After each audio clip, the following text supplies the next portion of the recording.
Hola, justo.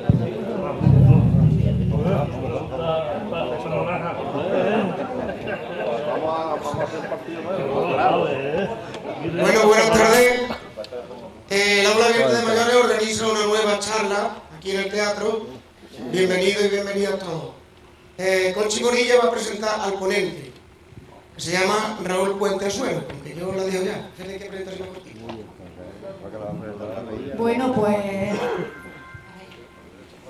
bienvenidos, bienvenidas, gracias por vuestra asistencia, porque es una de las clases magistrales que se organizan desde Aula Abierta, como ya ha dicho Juan, y la verdad es que sería lamentable que no se aprovechara, ¿no? Independientemente de que después lo emitamos por la televisión municipal. Pero son conferencias en las que luego da pie a que vosotros, asistentes, puedan hacer alguna pregunta si quieren, y bueno, es una pena desaprovecharla. Raúl Puente Azuero, profesor de la UPO, es uno de las personas que generaron los proyectos de los huertos sociales en Sevilla, ¿no? Yo tuve la suerte de asistir a un curso que es del año pasado en Estepa. Este año también, bueno, el año pasado. A ver, el año pasado, pues también los alumnos de la Escuela Taller Pedrera Verde también pudieron asistir a unas clases que dio en Mairena de la Jarafe. Me consta que vinieron muy contentos también. Y bueno, pues él viene un poco a mentalizarnos de cuál es la auténtica filosofía de los huertos sociales y cuáles son los cuidados que debemos de tener, pues para que siempre luzcan bonitos como están los nuestros ahora y que, bueno, que permanezca a lo largo del tiempo, ¿no? Nada más, bueno, su presentación sería muy larga porque a pesar de que es muy joven, tiene mucha experiencia, ha participado, ha colaborado en ediciones de libros, material didáctico acerca de tanto de los huertos sociales y otros proyectos, y bueno, y obras propias también. Así que bueno, vamos a disfrutar de su ponencia y bienvenido a los huertos sociales, bienvenido a Manuel Lara, que es el presidente de los huertos sociales de Parque de Miraflores también, con muchos años de experiencia. Gracias por la asistencia.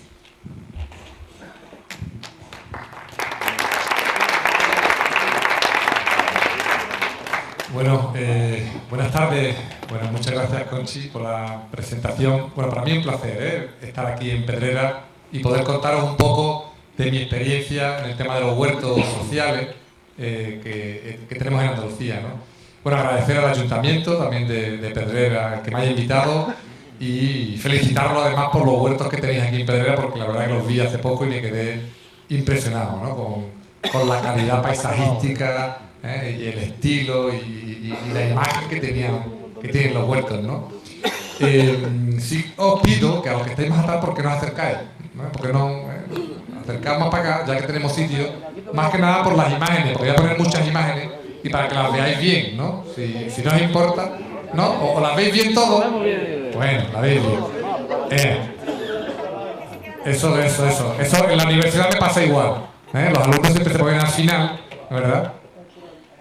Por eso las clases ahora son muy pequeñitas, para que no se puedan poner muy lejos, son tan cerquitas siempre. Bueno, la historia que os quiero contar, bueno, habla sobre los huertos sociales, experiencias y oportunidades, que no es una charla de agricultura, no es una charla de agricultura ecológica, más que nada porque esta charla está enfocada sobre todo al aula abierta de mayores, ¿no? Entonces pues la filosofía es otra, ¿no?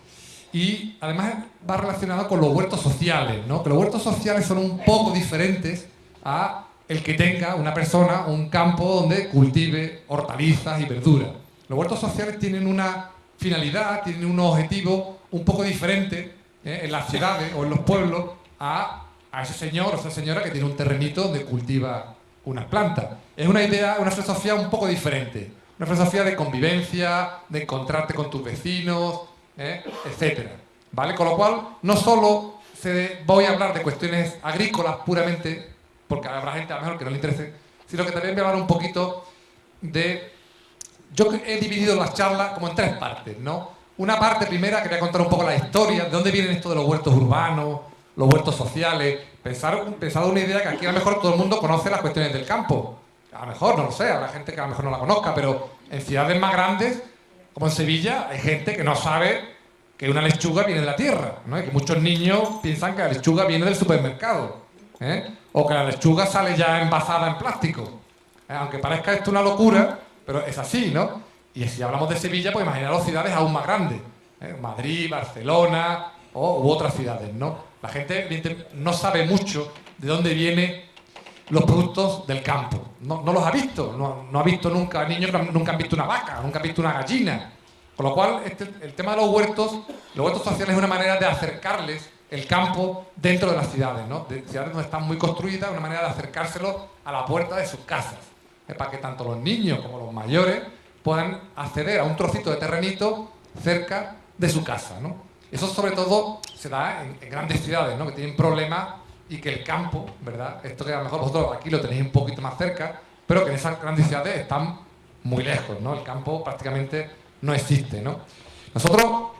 Yo quiero contar un poco esa historia, de dónde vienen los huertos sociales, una primera parte. Una segunda parte, que quiero contaros de cuáles son los huertos más interesantes que tenemos en Andalucía, los buenos ejemplos, por si alguno quiere ir a visitarlos de vez en cuando. Entre ellos está Pedrera, uno de los buenos ejemplos, pero hay otros muchos que también son muy interesantes. Esa es la segunda parte. Y la tercera parte, pues algunas recomendaciones en agricultura, de qué se puede hacer o qué no se debe hacer en los huertos sociales. Porque cuando uno tiene un terrenito, como ya he comentado antes, pues uno puede hacer lo que le dé la gana, en teoría. Él sabrá ya lo que se va a comer y lo que no se va a comer. Pero cuando uno está en un huerto social que te ha dado el ayuntamiento, pues tiene que ser un poco responsable con lo que aplica, con lo que siembra, cómo se relaciona con los vecinos. Es un poco diferente, ¿vale? Esa será la tercera parte de las charlas, ¿no?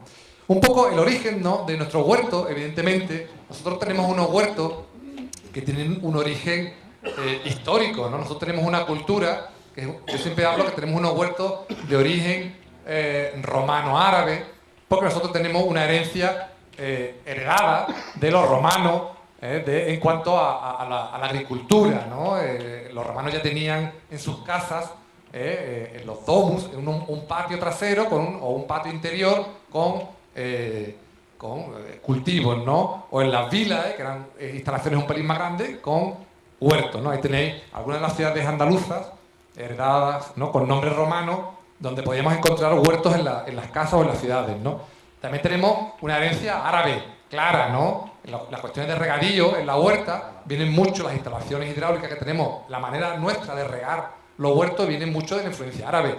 Incluso algunos de nuestros productos, por ejemplo, las berenjenas, las alcachofas, las espinacas, hay otros muchos más, ¿no?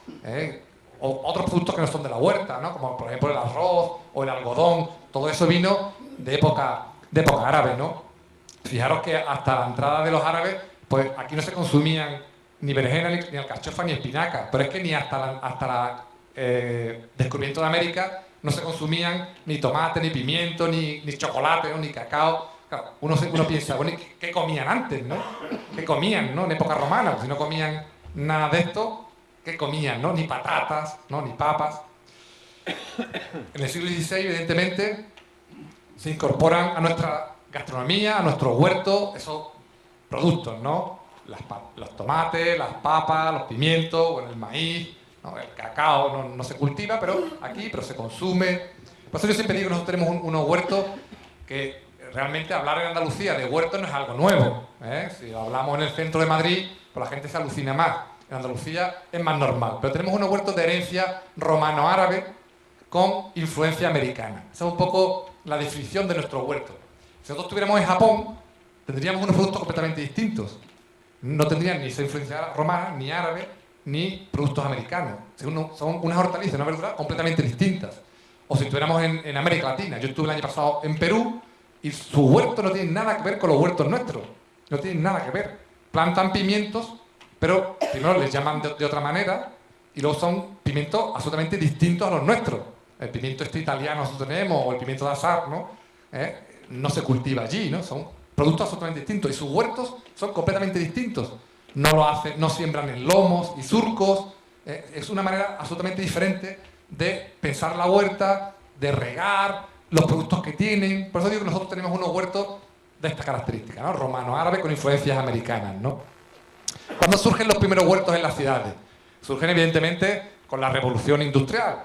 Los primeros huertos que que salen en las ciudades era cuando llegan a las ciudades, se aumenta la población, se acumulan muchos obreros en las fábricas de las ciudades, y en los barrios obreros hay problemas de hacinamiento, conflictos sociales, una mala alimentación. Esto da lugar, pues, a conflictos sociales que los habéis visto en muchas películas, ¿no? O en la literatura. Los movimientos sociales, los movimientos obreros. Este es el germen de los primeros huertos en las ciudades tal cual los conocemos hoy día, ¿no? Y aparecen los huertos obreros.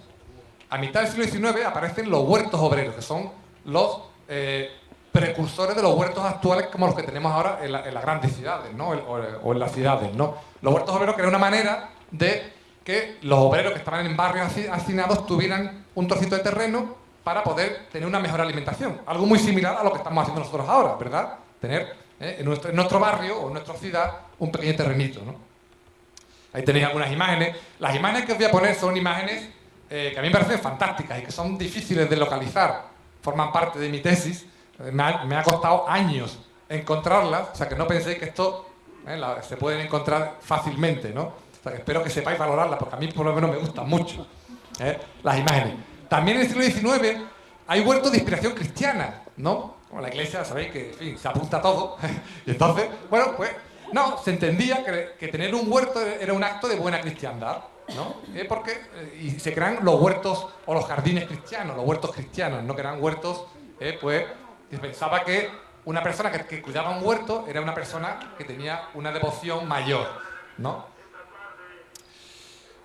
¿Qué es lo que pasa? Fijaros, en el siglo XX se produce un fenómeno muy curioso, que lo vais a comprender ahora. Se produce un paralelismo entre las épocas de crisis y de guerras con el aumento de los huertos en las ciudades. Cada vez que hay una crisis económica, aumentan los huertos. Cuando la crisis desaparece, desaparecen los huertos. Cuando hay una guerra o una crisis, ¿no? Cuando hay una guerra, aumentan los huertos. Cuando la guerra termina, desaparecen los huertos. Es decir, cuando hay problemas, cuando la gente tiene problemas en las ciudades, la gente recurre a la tierra. Porque la tierra no se la pueden llevar, no pueden venir y llevársela. Con lo cual, cuando la gente se queda en el paro, tiene problemas de crisis económica, de guerras, pues la gente recurre a la tierra, a los huertos, ¿no? Algo muy similar a lo que está pasando hoy día, ¿verdad? Hoy día, en una época de crisis, la gente ha recuperado por lo menos la idea de volver a la tierra. En Sevilla se ve claramente. La gente está en el paro y todo el mundo quiere tener un terrenito para cultivar sus propias hortalizas y verduras, ¿no? O sea, que es algo que va en paralelo, ¿no? Las épocas de crisis y de guerra van en paralelo al aumento y a la disminución de huertos, ¿no? Cuando hay épocas de bonanza económica, la gente abandona la tierra y se dedica a otras tareas como los servicios del turismo, la construcción. Eso lo habréis visto quizás también aquí, ¿verdad? En Pedrera, ¿eh? Cuando la economía va bien, todo el mundo va a la construcción. Cuando la economía va mal, todo el mundo recurre al campo, ¿no? A la tierra, a producir alimentos, ¿no? Pues en la Primera Guerra Mundial, los americanos, que son muy listos y muy pioneros, crearon un proyecto, un programa, que era para incentivar que en las ciudades la gente tuviera huertos. ¿Por qué? Porque los hombres muchos hombres estaban en el frente de la guerra peleando y faltaba producción de alimentos en un gran país como es Estados Unidos, ¿no? Entonces, el gobierno de Estados Unidos creó en la Primera Guerra Mundial un programa que se llamaba los Liberty Garden, con cartelería muy singular, que decía, ¿no? El tío Sam, que es un poco el logotipo de los americanos, te dice que cultive huertos, ¿no? Para animar a los ciudadanos que habían quedado en las ciudades a que tuvieran huertos. Su idea era que si ya que nuestros jóvenes están en el frente peleando, en la retaguardia tenemos que producir alimentos para mandárselos al frente. Es decir, era un poco la idea de que todo el país está en guerra, ¿no? Esto evidentemente pasa en España, y los que van a la guerra solo van a la guerra, y los que se quedan aquí pasan un kilo de darle alimento, ¿no? Eso, somos menos solidarios, ¿no? Los americanos crearon ese proyecto muy interesante, ¿no? Por ejemplo, esta cartelería, ¿no? ¿Quieres formar parte de la victoria? Cada huerto una planta de munición. Ellos entendían que el país que estuviera mejor alimentado era el que iba a ganar la guerra. Fijaros qué curioso, ¿no? Crean los huertos escolares, a principios del siglo XX, ahí tenéis, ¿no? La armada de los huertos escolares, le llaman. La armada de los huertos escolares, ¿no? Y crean todas esas iniciativas. Ahí veis una foto de Nueva York repartiendo semillas. En la Segunda Guerra Mundial pasa algo parecido. Crean los Victory Garden. Sabéis que los americanos también le dan a su iniciativa les dan unos nombres muy rimbombantes, ¿no? Bueno, se meten en una guerra en Irak y le dan el nombre libertad duradera, ¿no? No sé qué, pues a esto le llamaban los huertos de la victoria. Y piensan que cuando los jóvenes van a Europa a pelear en la Segunda Guerra Mundial, la gente que se queda en Estados Unidos tiene que producirse sus propios alimentos en las ciudades, ¿no? Y crean un programa gubernamental para animar a la gente. Fijaros las chicas, ¿no? Que tienen un sombrero militar y una herramienta, un cesto, ¿no? de hortalizas, ¿no? Para animar a la gente a tener huerto. Ahí tenéis unos señores en Boston, en el año 42, como con su traje de chaqueta, cultivando un terrenito. Los ingleses, por ejemplo, con ese humor británico que tienen, aprovechan el cráter de una bomba, eso es una bomba, el cráter de una bomba, en Londres, y ponen un huerto, ¿no? Aquí tenéis un señor, no se ve muy bien, un señor cultivando y una señora ahí agachada. En pleno centro de Londres aprovechan el cráter que ha dejado una bomba alemana y ponen un huerto ahí, ¿no? Pero además el papel de la mujer. Claro, porque dicen, si todos nuestros hombres, tanto los ingleses como los americanos, todos nuestros hombres están en la guerra, ¿quién se queda detrás? En la retaguardia. Se quedan las mujeres. Gran parte de las mujeres se quedan detrás. Entonces crean la Women's Land Army, que es la Armada de las Mujeres de la Tierra. ¿Para qué? Para decir, si los hombres están peleando, nadie se puede encargar del campo. Se tienen que encargar las mujeres. Entonces, los gobiernos americanos e ingleses crean esta división, estos proyectos, para animar a las mujeres a cultivar en el campo o en la periferia, ¿no? Ahí tenéis los carteles, ¿no? Mujeres, los agricultores no pueden cultivar sus vegetales, ¿no? Tú debes cultivar los tuyos. Aquí tenéis, ¿no? Las llamadas, los carteles, la cartelería de la Segunda Guerra Mundial. Ahí tenéis, ¿no? Las mujeres alistadas en esta... ¿Veis que era una idea de que la guerra no solo se ganaba con armas en el frente, con los hombres, sino que también se ganaba en la retaguardia con una buena alimentación que la proporcionaban las mujeres, ¿no? Fijaros qué idea más curiosa, ¿verdad? De ganar una guerra, ¿no? Los niños también colaborando, los niños sembrando en cajoneras. Es decir, todo el país estaba en guerra, pero unos con armas, otros con herramientas. Pero es que además se hacen, para promocionar los huertos en las ciudades, se alían con Hollywood, con las grandes fabricantes de cómics. Entonces, para animar a los niños y a los jóvenes a que pongan huertos en sus casas, sacan dibujos, cómics como estos, ¿no? Ahí tenéis a Superman, a Batman, a Robin en un huerto, para que los jóvenes cuando lo vean digan, uy, pues esto es interesante, ¿no? Vamos a crear un huerto, ¿no? O aquí tenéis al Pato Donald, con sus 3 sobrinitos, con una bolsa que pone semillas, y las herramientas. Le dice, chicos, vamos a construir nuestro huerto de la victoria. Fijaros, ¿no? Toda una política encaminada a animar a que la gente tuviera huerto. Fijaros que esto lo hacen los americanos a mitad del siglo XX, los años 40, y en España todavía no hemos hecho nada. Todavía no se ha hecho ninguna promoción de que la gente tenga huertos en sus ciudades o en sus casas como una manera de tener productos frescos, de calidad, ecológicos. O sea, que fijaros que todavía nosotros no lo hemos hecho, a nivel gubernamental. Acaba la Segunda Guerra, y fijaros los huertos, ¿no? En Alemania, Berlín aparece completamente bombardeada, y al año siguiente ya están los berlineses poniendo en marcha un huerto. No sé si alguien conoce esa imagen. Ese es el Parlamento actual. Ese es el actual Parlamento. Y ellos ponen en la puerta del Parlamento un huerto, ¿no? Cualquiera que vaya allí ahora, allí lo que hay una explanada ahora, vamos, ahí donde está Merkel, todos los días, ahí dentro, ¿no? Pues los berlineses se echaron a tener un huerto como manera de tener sus propios alimentos, ¿no? Imaginaros la posguerra, ¿no? La posguerra en Alemania, ¿no?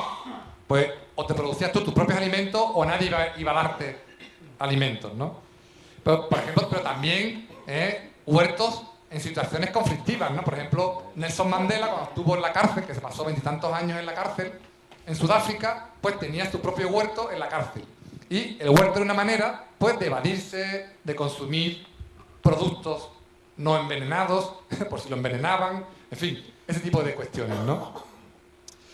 Bueno, con todo esto, ¿no? La idea que os quiero trasladar es que cuando tenemos épocas de crisis o épocas de guerra, todo el mundo se pone a cultivar el campo, ¿no? Eso sobre todo se da en las grandes ciudades, ¿no? Cuando la gente no tiene acceso a un terreno, ¿no? Entonces es cuando los ayuntamientos, los gobiernos crean huertos, ¿no? Y algo muy similar está pasando hoy día. ¿Cuál es la explicación de que todo el mundo ahora en España esté en la moda un poco de los huertos, ¿no? Evidentemente la crisis, ¿no? La crisis económica ha hecho que el boom de los huertos pues, explote en España, ¿no? Evidentemente la crisis en España, ¿no? Que bueno, hay un presidente del gobierno que dice que ya se está acabando, bueno, habrá que verlo. La crisis en España que comienza como una crisis económica, social, territorial, medioambiental, sobre todo motivada por la construcción, ¿no? La gente, todo el mundo ha querido hacer negocio con el ladrillo. Yo siempre digo que eso se le llama la alquimia española, ¿no? Los españoles somos capaces de convertir un trozo de ladrillo en un lingote de oro, ¿no? Somos mágicos en eso, ¿eh? La verdad que es fantástico, ¿no? Claro, eso da problemas, evidentemente eso da problemas un montón de urbanizaciones vacías, un montón de barrios que se han construido y no vive nadie, problemas de especulación urbanística, villas fantasmas, todo eso, además, todo el problema consabido posterior de la corrupción urbanística, todo eso, ¿no? Que al final los medios de comunicación nos están bombardeando, ¿no? Claro,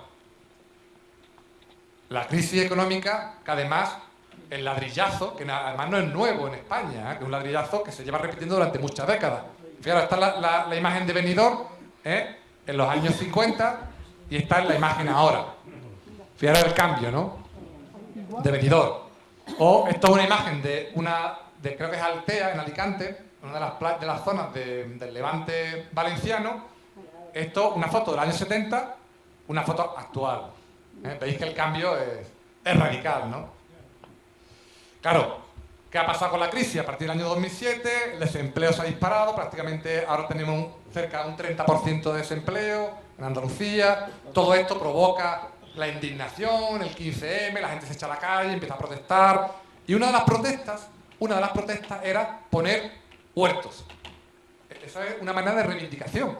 En Madrid, en la Puerta del Sol, una de las maneras para protestar contra el sistema actual, la gente cabreada, era poner un huerto. Y pusieron un huerto ahí en la Puerta del Sol en Madrid, ¿no? Es una manera de reivindicarse, ¿no? ¿Qué es lo que ha pasado? Evidentemente que ha habido un boom de huertos en Andalucía. En Andalucía y en toda España, ¿no? Que evidentemente para nosotros es una novedad, pero que si os fijáis, ¿no? En otros países como Inglaterra o Estados Unidos llevan desde el siglo XIX creando huertos, ¿no? Con programas estatales de creación de huertos. Para nosotros es algo muy nuevo, el tema de los huertos urbanos, los huertos sociales, ¿no? Fijaros, hasta el año 2007, esos eran los huertos que había en Andalucía, sobre todo muchos concentrados en Sevilla, en el Parque de Miraflores, que está aquí Manolo Lara, que es el presidente de la asociación de allí de los huertos del Parque de Miraflores. En fin, había otros, sobre todo en la campiña sevillana, donde se concentraba la mayor parte de los huertos en Andalucía. Fijaros, eso era antes de la crisis, fijaros con la crisis, ¿no? En 5 años se han multiplicado los huertos, y estos son datos del año 2014, que de mitad del 2014, verano del 2014, han pasado 8 meses, pues seguro que los puntos rojos esos se han disparado mucho más, ¿no? Fijaros el cambio, ¿no? Antes de la crisis, durante la crisis, ¿no? O sea, evidentemente, la crisis demuestra la teoría de que cuando hay problemas, la gente, los ayuntamientos sobre todo, encuentran en los huertos una buena manera de dar un terreno a la población, proporcionar que ellos mismos se produzcan alimentos de una manera bastante fácil y bastante barata, porque no son unas grandes instalaciones, no cuestan mucho dinero y el ciudadano está muy agradecido, ¿no? Algunos ejemplos que tenemos en Andalucía. Por ejemplo, los huertos del Parque de Miraflores, que ahora los vamos a ver un pelín más, con un paisaje bastante bonito. Son unos huertos que llevan ya 21 años, 24 años, empezaron en el año 91. Pero huertos además en barrios conflictivos. Por ejemplo, las 3.000 viviendas de Sevilla, ¿no? ¿Quién se iba a imaginar las 3.000 viviendas de Sevilla, que es un barrio bastante conflictivo? Pues los vecinos se han organizado, eso sí, porque el Ayuntamiento de Sevilla no es tan enrollado como el que tenéis aquí, que os pone los huertos. Allí no te ponen huertos con esa facilidad. La verdad que todo se ha dicho, ¿eh? Esta crítica. Pues, evidentemente, no les van a poner unos huertos no les iban a poner unos huertos en las 3.000 viviendas, porque iban a pensar que aquello se iba a convertir en un sitio de robo. Pues bueno, los vecinos se han organizado y han conseguido poner unas 20 parcelas donde pues 20 familias del Polígono Sur, de las 3.000 viviendas, con graves problemas, pues problemas de paro y de marginalidad, pues cultivan sus propios alimentos ahí de una manera sana y de convivencia con los vecinos. El huerto se está convirtiendo en un lugar de convivencia, un lugar donde la gente no solo habla de los problemas que tiene en el barrio, sino que empiezan a hablar, oye, de la semilla, del riego, del tiempo, del abono. Es un lugar de encuentro. Es un lugar de encuentro que además sustituye a espacios como un bar, por ejemplo, ¿no? Sustituye a un espacio donde la gente pues, va a beber, a fumar en fin. Entonces, el huerto se convierte en un espacio de convivencia bastante interesante, ¿no? En barrios como este, ¿no? Otros ejemplos bastante curiosos, ¿no? Como en el viso del Alcor, que tienen unos huertos en terraza. Allí tienen, en la ladera de una montaña, pues han hecho los huertos en una terraza, ¿no? Y han aprovechado un sistema de riego del siglo XVIII, creo que es, con unos canales de riego muy curiosos. Entonces han integrado lo que es el patrimonio de riego del pueblo, lo han recuperado para los vecinos, ¿no? Y han hecho unos huertos bastante curiosos, ¿no? Muchos que tenemos en la provincia también de Sevilla y muchos en Andalucía, ¿no? Fuentes de Andalucía, ahí tenéis, ¿no? Además aquí han conseguido que Cajasol les pagara parte de los huertos, proyectos de creación de huertos sociales en Andalucía, destinados sobre todo a los mayores, en los palacios, huertos sociales, en Osuna, huertos sociales. Veis que es algo muy frecuente, ¿no? Además aquí han gastado bastante dinero en cartelería, explican la fauna, etc., ¿no? Martín de la Jara, aquí cerquita, ¿verdad? ¿Lo habéis visto, los huertos de ahí de Martín de la Jara? Están saliendo del pueblo, donde se ve ya al fondo los molinos, ¿no? Los molinos de viento, ¿no? Están en la urbanización La Portada, creo que es. Urbanización La Portada. Os animo a que vayáis a echarle un vistazo, ¿no? En Ardales, huerto municipal intergeneracional. Porque esto es otra de las ideas interesantes, los huertos, ¿no? Los huertos normalmente, claro, ¿quién sabe de campo, ¿no? ¿Quién sabe de agricultura? Normalmente en Andalucía quien sabe o lo ha estudiado o lo saben los más mayores. Lo saben los más mayores, ¿no? ¿Qué es lo que pasa? Que al final los más mayores tienen que contárselo a los más jóvenes, porque si no esa cultura se pierde. Esa cultura se pierde. Y eso, a lo mejor, bueno, nosotros allí en Miraflores lo hemos visto durante años, ¿no? Que los niños llegan allí a los huertos escolares y no saben lo que es una semilla, no saben identificar las plantas, no saben identificar la cebolla, las zanahorias, las saben identificar cuando sale el producto, pero si no sale, la mata no la saben identificar. Toda esa cultura pues se pierde, evidentemente, ¿no? Si no son los mayores los que se la enseñan a los más jóvenes, ¿no? Con el tema de los huertos municipales se consigue mucho eso, ¿no? De manera informal. ¿Por qué? Pues porque los hortelanos o las hortelanas se llevan a sus nietos o a sus hijos al huerto y les enseñan poco a poco, es una buena manera de aprender, o a través de los huertos escolares. Los huertos escolares, pues el propio ayuntamiento o las asociaciones que los gestionen organizan unas parcelas para los niños y allí les enseñan todo el proceso desde la siembra, el trasplante, el riego, el calendario agrícola, conocer las enfermedades de las plantas, las plagas, todo eso, ¿no? Y eso se lo enseñan los mayores. Si no articulamos esas maneras de traspasar la información, esa información se pierde.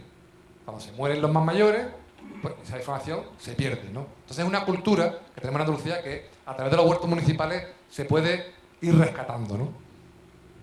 En Ronda, el huerto Lebeque, también muy curioso también, porque además se sitúa al lado de las murallas de Ronda, con un paisaje precioso, ¿no?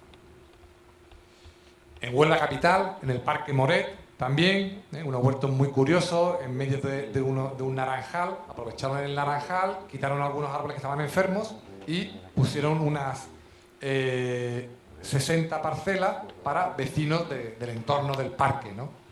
Pensad que las grandes ciudades no tienen espacios para cultivar, entonces se suele utilizar mucho el interior de los parques. Los parques son unas zonas verdes donde En vez de tener césped, arbolito y romero, pues tienen lechugas, tomates y pimientos, ¿no? Son parques comestibles, ¿no? Parques que tú puedes visitarlos, pero además te lo puedes comer, ¿no? Bueno, se lo come el que lo cultiva, evidentemente, ¿no? Los otros vecinos pueden pasear por los huertos, pero no se lo pueden comer, ¿no? En Villamartín, también muy interesante los huertos que hay allí, porque además aquí se han gastado bastante pasta en hacer esas casetillas que veis ahí al fondo. A cada hortelano u hortelana le han dado una casetilla individual de unos, creo que son 5 o 6 metros cuadrados, no recuerdo, pero bueno, una caseta bastante curiosa, de madera, donde allí pueden tener todas sus herramientas, se pueden cambiar. Algunos están intentando convertir aquello en un chalet, para irse en verano a la casetilla del huerto, pero bueno, cada ayuntamiento pues intenta mejorar, ¿verdad?, los huertos conforme puede, ¿no? Veis al fondo el pueblo de Villamartín. Palma del Río también, al lado de una zona de naranjo. En Palma del Río se cultiva mucho naranjo y todo el mundo sabía mucho de naranjos, y solo sabían de huerto la gente que tenía algunos terrenos en la vega del río, que las vegas son las que se utilizan para los huertos, ¿no? Pero mucha gente se dedicaba solo a la naranja o a los cítricos, ¿no?, al limón, pero no sabía nada de huerto. Pues gracias al huerto que ha puesto el ayuntamiento en Palma del Río, pues mucha gente está empezando a conocer la cultura de la huerta. Los niños de los colegios de Palma del Río van frecuentemente a visitar estos huertos, etcétera, ¿no? En Cabra también, aquí en Córdoba, son destinados a proyectos de huertos de ocio, ¿no? Empezaron en otoño del 2013. Veis que son todos muy recientes, ¿verdad? En Pedrera, no voy a contar nada, ya los tenéis ahí. Es muy curioso, además, cuando pasa el ferrocarril por detrás. A mí esa imagen me ha impactado, porque los huertos tienen un tiempo muy tranquilo, los huertos son algo lento y el ferrocarril es rápido, ¿no? La verdad que contrasta mucho, ¿verdad?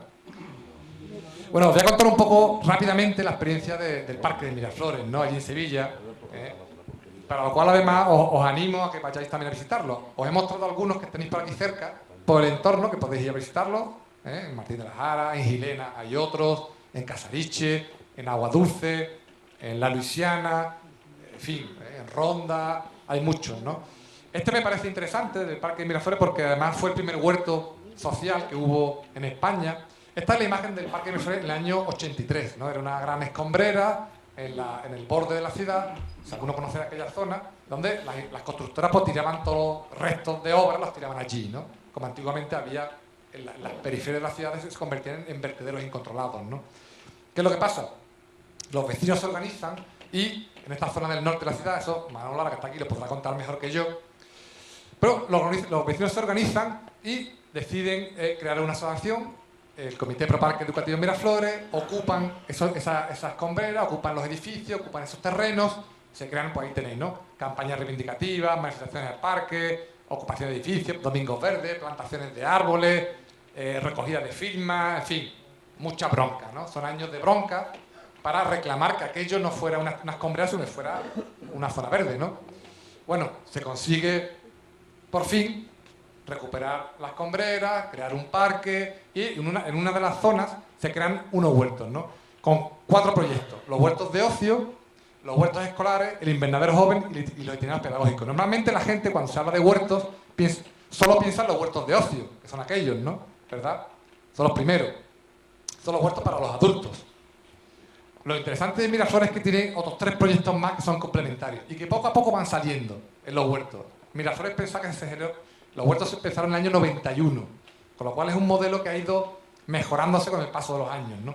Pero al final pasará algo parecido aquí. Al final los niños o los colegios os pedirán participar en los huertos, ¿verdad? Tienen huertos, ¿verdad?, ¿no? Ya son huertos escolares. Luego habrá visitas, pues visitas de gente que querrá ir a ver el huerto, asociaciones, peñas, las mismas clases de los colegios. Querrán hacer visitas, ¿no? Los huertos de ocio, los huertos escolares, los itinerarios y el invernadero joven. El invernadero joven es, fijaros, porque tenemos a toda la población, tenemos a los niños en huertos escolares, donde aprenden, tenemos el invernadero joven, que ya es niños un poco más mayores, son adolescentes, que ya han estado el año anterior en los huertos y al año siguiente continúan aprendiendo cosas en el invernadero, desde la semilla hasta que sale la plantera, se trasplanta luego. Ellos mismos son los que muchas veces les enseñan a los niños más pequeños. Pero estamos hablando de chavales que tienen 12, 13 años que les enseñan a niños que tienen 10. Veis que toda esa información es muy interesante, ¿no? Y luego tenemos los huertos de ocio, que son los mayores, ¿no? O sea que tenemos todas las edades para que la gente se forme en agricultura ecológica, en la alimentación sana. ¿Cómo se organizan los huertos allí en el Parque de Miraflores? Bueno, esto va cambiando, ¿no? Va evolucionando, pero bueno, tradicionalmente se hacen asambleas de hortelanos, una al mes, se hace una asamblea de hortelanos donde se reúnen para discutir los problemas que haya, ¿no? Para discutir qué dificultades puede haber, etcétera. ¿Para qué? Para demandárselo posteriormente al ayuntamiento o a la asociación, ¿no? Se crea una comisión de hortelanos. Pensad que en Miraflores, de los huertos de ocio, tenemos 165 parcelas, de unos en torno a 100 metros a 150 metros cada parcela. Claro, imaginaros poner de acuerdo a 165 familias.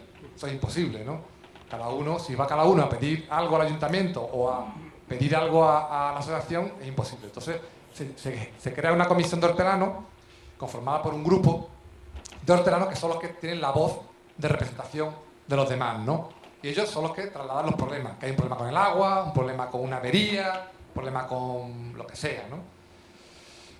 Además están los tajos colectivos. Los tajos es una manera de que, claro, si los hortelanos, ellos tienen aquello gratis. No pagan por el suelo, no pagan por el agua, ¿verdad? En fin, tienen una cierta seguridad porque tienen unas vallas.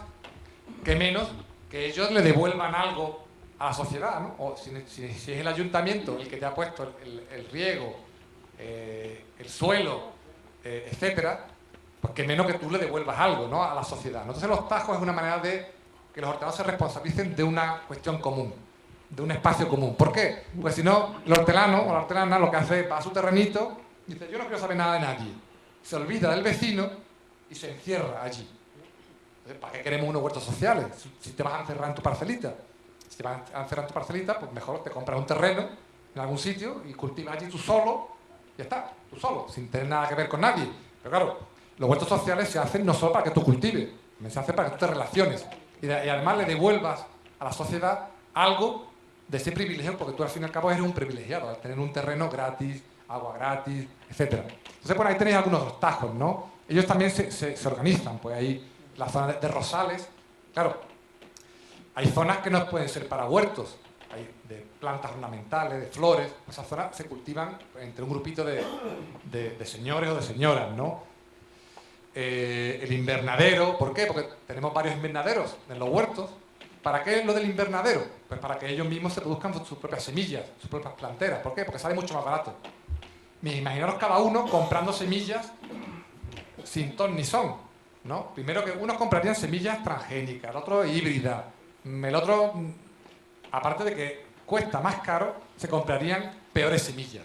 El invernadero lo que se hace es que ellos, todos los hortelanos, ponen, creo que son 5, 6 o 7 euros al año, y ellos mismos tienen una comisión de invernadero donde producen, llevan un control y producen sus planteras. Entonces, según la época del año, van repartiendo las planteras a las parcelas. Pues dicen, de tal fecha a tal fecha vamos a repartir pues 30 planteras 30 plantones de pimiento. Pase usted a recogerla. Entonces, los hortelanos van esa tarde o esas tardes y recogen su bandeja con los 30 plantones de pimiento, o de tomate, o de lo que sea, berenjena, cualquier producto. Es una manera muy fácil de autoproducirte tus propias semillas, evitar que entren semillas externas. Claro, la gente va a un supermercado, al Carrefour o a cualquier otro, y compra semillas, pero esas semillas muchas veces son híbridas, transgénicas, no producen el producto que tú esperas. Con esto se garantiza de que se crea un pequeño banco de semillas, se van seleccionando las mejores semillas. Pensad que la gente que gestiona el invernadero, con el paso de los años se convertirá en auténticos expertos en semillas y en invernadero. Ellos van seleccionando las propias semillas, van eligiendo las mejores y son las que van reproduciendo año tras año. Con eso nos evitamos también que la gente lo compre fuera, compre las semillas fuera en sitios que a lo mejor no debería, ¿no? Una manera muy buena de autogestionar los recursos, ¿no? O, por ejemplo, las obras, ¿no? Pues ¿por qué? Porque hay algunos que son hortelanos, que saben de albañilería, saben de reparaciones. En los huertos siempre hay muchas reparaciones, porque se pican las tuberías, se estropea el motor. Bueno, hay que hacer, pues, algunos que saben de electricidad, o que son albañiles, o que saben de reparación de motores, pues crean un grupito que se estropea el motor. Sabéis que una cosa, cuando se estropea un motor de agua en un huerto, eso es un drama. Eso es la Tercera Guerra Mundial. Si la gente se queda sin agua un día, parece que se van a morir las plantas, ¿no? Allí se forman que son capaces de colgar a cualquiera, del palo mayor. Entonces, claro, los mismos hortelanos se autoorganizan para arreglar el motor de agua, hacer las pequeñas reparaciones que haga falta, ¿no? Realizar. Es una manera también de que el hortelano le devuelva a la comunidad, a la sociedad, al barrio, a la ciudad, le devuelva algo que tú tienes gratis, ¿no? Y también para evitar el individualismo, ¿no? De que la gente se encierre en su propio huerto y cultive y no quiere saber nada de los demás. El tema de los huertos escolares, pues ahí tenéis, ¿no? Los huertos son niños de 10 y 11 años, de quinto de primaria, y la huerta es un recurso educativo para que los niños aprendan, pues, de dónde vienen las lechugas, etcétera. Porque es que es verdad que hay muchos niños que no lo saben. Además de saberlo, aprenden los nombres de las herramientas. Hay palabras como viergo y todo eso que eso a los niños les suena a chino, absolutamente a chino. Pues aprenden los nombres de las herramientas, aprenden las estaciones del año, el calendario de siembra, aprenden cosas que es difícil que las aprendan en el colegio, ¿no? Pero no solo eso, sino que además los niños, cuando cultivan ellos mismos las hortalizas y las verduras, pues normalmente son más favorables a comérselas. Porque sabéis que con los niños es difícil muchas veces que se coman las hortalizas y las verduras. Ahora, si un niño, él ha visto que ha puesto la semilla, ha visto que ha salido la planta y que ha salido un producto, eso por lo menos lo va a probar para comérselo. E imaginaros el impacto, ¿no? Cuando van los niños, recogen sus lechugas y van camino de su casa por todos los barrios enseñando muy orgullosos la lechuga que han sacado. Eso es un orgullo. Normalmente esos niños acaban comiéndose la lechuga, con lo cual es una buena manera también de mejorar la alimentación de los niños, de que no coman solo pizza o salchichas con tomate, ¿no? Es una buena manera de mejorar también la alimentación, no solo de enseñarles, sino de mejorar su gastronomía, ¿no? Yo siempre digo además que los huertos son espacios multiproductos y deben ser espacios multisociales. Es decir, los huertos más interesantes son aquellos huertos donde combinan que no solo hay que no solo hay mayores, sino que además hay niños o hay asociaciones. Mirad, los huertos tradicionalmente que tenemos en Andalucía, los huertos tienen un paisaje muy claro. La mayoría somos, ¿no? Me incluyo también, hombres, los que hay en los huertos. Son espacios un pelín machistas, es verdad. Son espacios un pelín machistas. Hay que intentar que haya más mujeres en los huertos, porque normalmente cuando hay más mujeres, las mujeres suelen ser más colaborativas, cooperan más, los tajos comunes se implican más, en fin, el hombre suele ser más individualista, no quiere saber mucho del que está al lado. Hay que provocar que haya mujeres, que haya niños también, pero os he comentado antes, que se trasvase esa información. Y porque luego es un poco la misma explicación que un huerto. ¿Un huerto qué es? Es cuando tú tienes una variedad de especies hortícolas, ¿no? Tú en un huerto no plantas solo lechuga, ¿verdad? En un huerto se pueden plantar al mismo tiempo 10 tipos de hortalizas. Lechuga, tomate, pimiento, en fin, según la época del año, ¿no? Un huerto no es un monocultivo. Tú no plantas solo lechuga. Tú plantas 10 tipos, ¿verdad?, de hortalizas. Para la asociación, la rotación de los cultivos, que ahora hablaremos un poco. Pues igual pasa con las personas. Tú no puedes tener un solo perfil de la población. No puedes tener solo hombres en la huerta, en el huerto social. Porque eso al final es un monocultivo que no es interesante. No es interesante. Al final tienes que tener una variedad de personas. Tienes que tener hombres, mujeres, niños, mayores, jóvenes, parados, trabajadores. Se ha puesto muy de moda también los huertos para parados, que a mí me parece bien, me parece interesante, pero yo siempre digo, creo que un huerto solo para parados no es bueno. Primero, los parados tienen que estar buscando un trabajo, eso es lo primero. Y en segundo lugar, no puedes crear un gueto solo para parados. Tendrás que crear un huerto para los habitantes del municipio, que muchos serán parados, porque son los que tienen a lo mejor más tiempo. Pero tienes que abrirlo a trabajadores, a parados también, ¿no? O solo para jubilados. Yo creo que no hay que poner huertos solo para jubilados, hay que poner huertos para todo el mundo, porque al final los jubilados no quieren estar solo con otros jubilados, también quieren estar con otra gente, ¿vale? En fin, es una teoría muy personal que la he sacado un poco en base a la experiencia de lo que he visto en los huertos para Andalucía, ¿no? Luego los huertos deben tener unos reglamentos, ¿no? Unas normas, unas ordenanzas. ¿Por qué? Porque son espacios comunes que tienen que tener unas normas para cumplir. Yo siempre digo, si tú no quieres cumplir estas normas, oye, vete a un terrenito tuyo y allí hace lo que te dé la gana. Pero claro, si el ayuntamiento te ha puesto unos huertos, pues debes de cumplir unas mínimas normas de convivencia. Aquí os he puesto algunas de una normativa, de una ordenanza municipal de Alcalá la Real, de un pueblecito, de un pueblo que hay en Jaén. Me parece muy curiosa, podría haber cogido, por ejemplo, la de aquí también, ¿verdad? La de Pedrera, pero bueno, he cogido esta. Y bueno, y se prohíbe algunas cuestiones, ¿no? Se prohíbe plantar plantas psicotrópicas, o sea, no puedes plantar marihuana, ese tipo de cosas, evidentemente. Se prohíbe la utilización de fertilizantes químicos, se prohíbe, por ejemplo, modificar los límites de la parcela. Eso pasa mucho, ¿no? Tú das una parcela a unos huertos, ¿no? Y el primer mes todo el mundo respeta la parcela. Cuando pasan 3 años, los límites no los conoce nadie.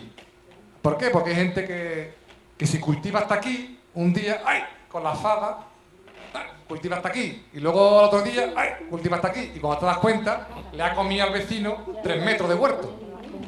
Porque somos así. Desgraciadamente somos así, ¿no? Entonces, el ayuntamiento tiene que poner muy claro, oye, que tu límite de la parcela es este. ¿Por qué? Porque al final empiezan los conflictos, ¿no? Los conflictos siempre surgen por eso. Por las lindes,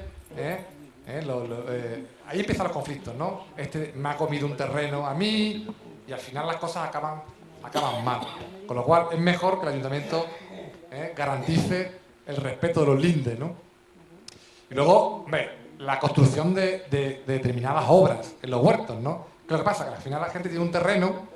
Yo os estoy explicando un poco las cosas más negativas, ¿no? Luego hay cosas muy positivas, ¿no? Pero la idea de que mucha gente se construye un pequeño cobertizo, luego el cobertizo, que es así de pequeño, se hace más grande, luego se hace más grande, y al final tiene allí un chalet en el huerto, que eso no es muy difícil de ver. Si queréis, podéis pasaros por Aguadulce, que está aquí cerca. Hay unos huertos en Aguadulce, junto a la vía del ferrocarril y junto al canal, que empezaron así, empezaron siendo unos huertos, un espacio abierto, diáfano, y ahora vais allí y los huertos tienen todos 4 o 5 metros de altura.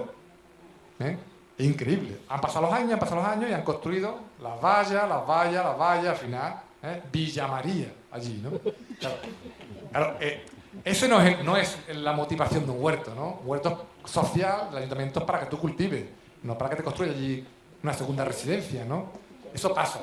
El problema es que además, si la construcción fuera bonita, pues mira, pero es que al final se utiliza el somier, ¿no? Eso es muy común, utilizar los somieres para las puertas, los plásticos, los bidones. Eso hay que intentar evitarlo, ¿no? Porque al final es un espacio común, es un espacio de todos. Y los espacios de todos, al final, hay que cuidarlos como si fuera tu propia casa, ¿no? No vale eso de que, bueno, esto es un terreno que no es mío y me llevo allí la silla, me llevo la mesa camilla, me llevo allí... En fin, eso tampoco, ¿no? Eso debe estar prohibido, ¿no? Hombre, yo os aviso porque yo todo esto lo he visto, no exagero, lo he visto en Andalucía. El cultivo de árboles muy grandes, ¿por qué? Porque los árboles, cuando tú plantas un árbol frutal, muchas veces el árbol es así. Cuando pasan 20 años, como en Miraflores llevamos 24 años, el árbol frutal es un pedazo de árbol. Si todo el mundo pone árboles frutales, al final aquello no es un huerto, aquello es un campo de frutales. Ahí empezamos a tener problemas. ¿Por qué? La sombra que le da a mi huerto, las raíces, no sé qué. En los huertos sociales no hay tanta libertad para hacer lo que a uno le gustaría. Tiene la desventaja de que no puedes hacer lo que tú quisieras, pero tienes la ventaja de que tienes un terreno gratis. O sea que, oye, una cosa por otra. Bueno, la comercialización de los productos de huerto. Sabéis que los huertos están prohibidos la venta. Cazar, talar árboles. Esto de cazar también es muy común. Yo he visto algunos huertos en Andalucía donde vas al huerto y entre las lechugas hay una trampa para pájaros. Por favor, ¿no? Todas estas cosas que aparecen aquí escritas, no sé si las podéis ver, no es que nos las hayamos inventado, es que existen de verdad. Alterar los caminos, las conducciones de riego, pinchar las tuberías para llevarte agua a otro sitio. Al final tenéis que pensar que esto es un espacio del ayuntamiento, que no se puede modificar a tu antojo, ¿no?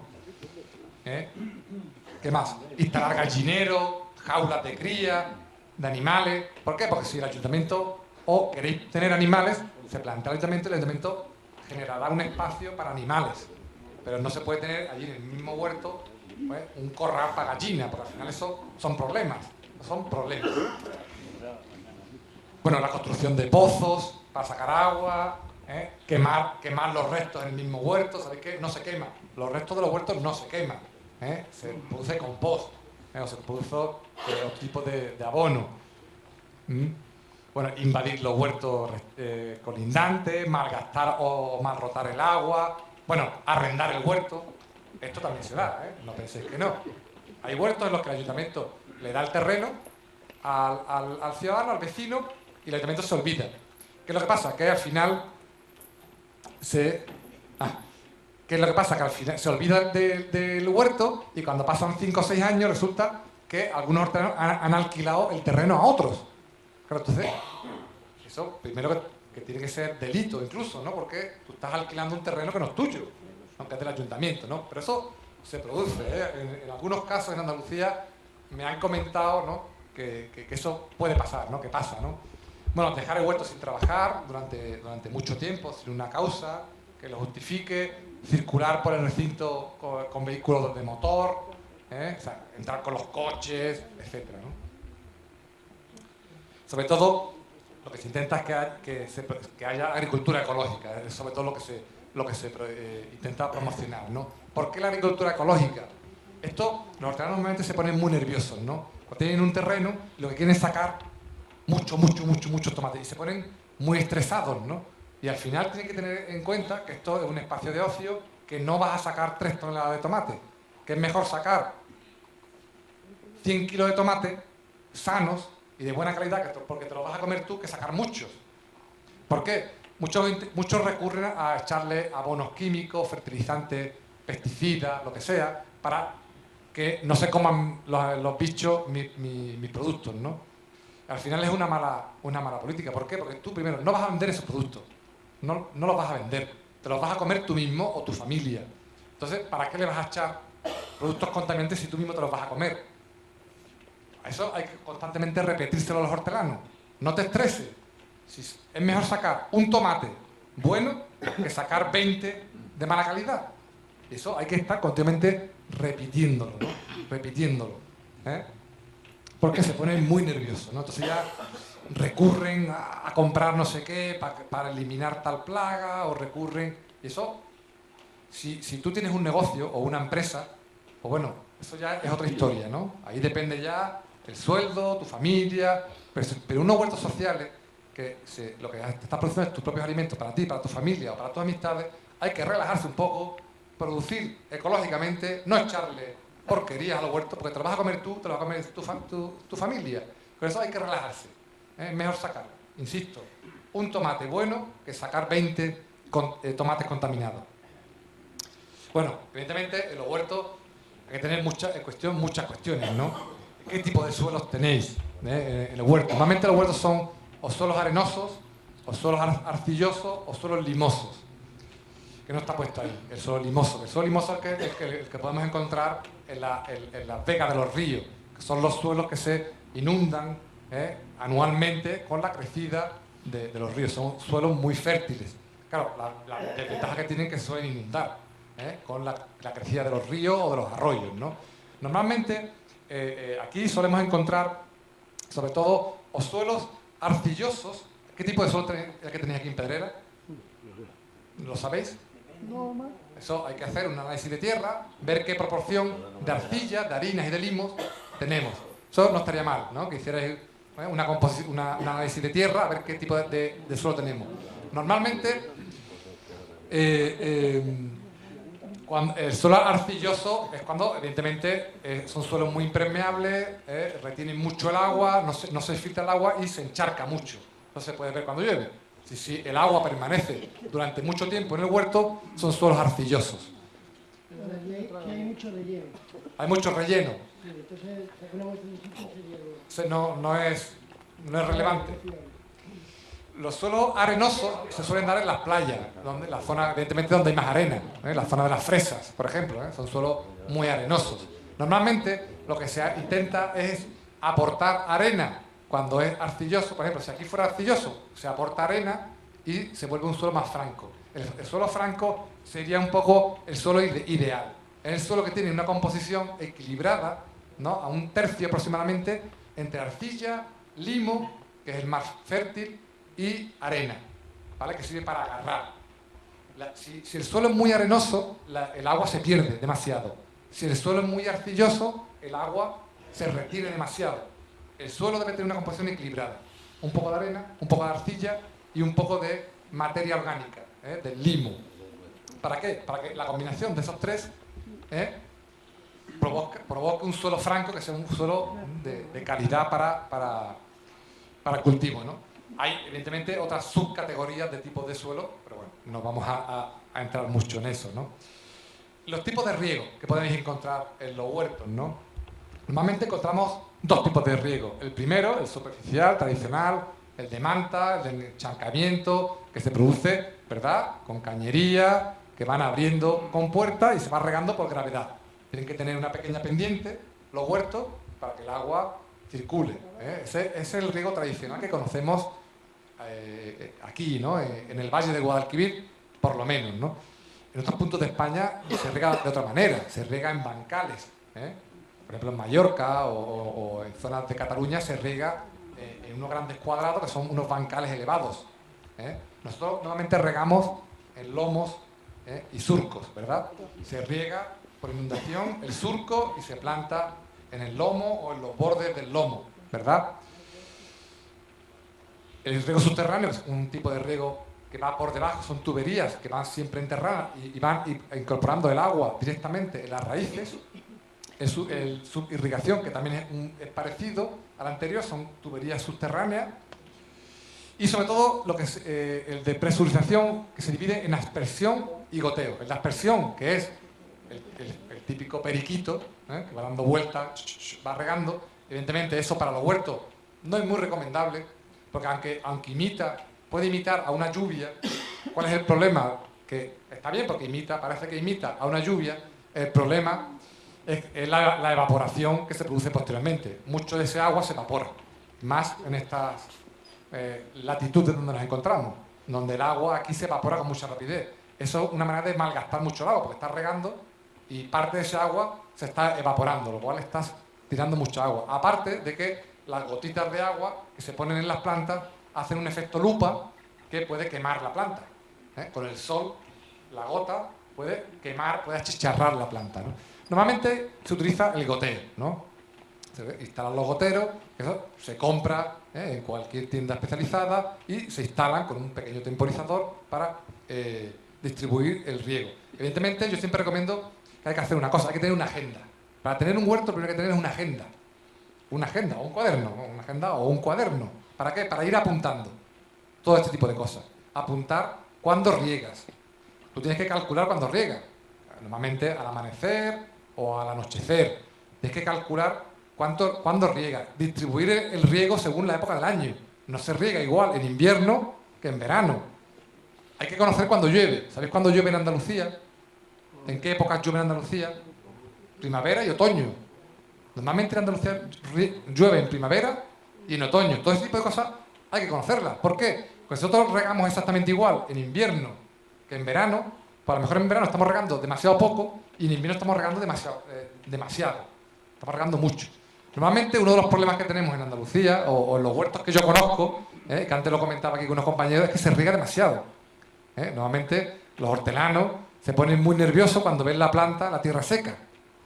Una cosa es que la superficie esté seca y otra cosa es que si escarbas a esta profundidad y está húmeda, está mojada, está húmeda la tierra, ¿no? Los huertos no pueden estar continuamente regándose. ¿Por qué? Porque el exceso de agua, cuando se riega demasiado, el exceso de agua lo que provoca es la aparición de muchas plagas y enfermedades de las plantas. Aparecen más hongos, aparecen más bacterias, etc. Los hongos tienen un ecosistema perfecto para aparecer cuando se riega mucho y sol. Nosotros aquí tenemos mucho sol. Y si tenemos mucha agua, humedad y calor es un propicio para la aparición de hongos en las plantas, por ejemplo, ¿no? Entonces, yo siempre digo, es mejor regar un poco, que la planta pase un poquito de hambre, un poquito de sed. ¿Por qué? Porque además el producto va a salir luego más dulce. La planta se va a esforzar más, se va a poner más dulce, ¿no? El producto, que pasarse con el agua. Porque si te pasas con el agua, al final la planta lo que está haciendo es rellenándose de mucho líquido, de mucha agua, y el sabor es menor, pero además la planta como que se acostumbra, ¿no? Se acomoda a tener mucha agua, y si un día, por lo que sea, no puedes regar, la planta lo pasa fatal. ¿Por qué? Porque se ha acomodado, se ha vuelto muy cómoda la plantita, vive muy bien, rega todos los días, muy cuidada. No sé, imagínate que te pones un día malo o una semana malo y no puedes ir. La planta, que estaba acostumbrada a vivir como una reina, pues lo pasa fatal. En cambio, una planta un poco que lo pasa peor, aparte de que el producto sale mejor, es más resistente a un momento de sequía, más resistente a muchas cuestiones, ¿no? Un poquito de agua, si me lo permitís. No, hombre, beben, pues.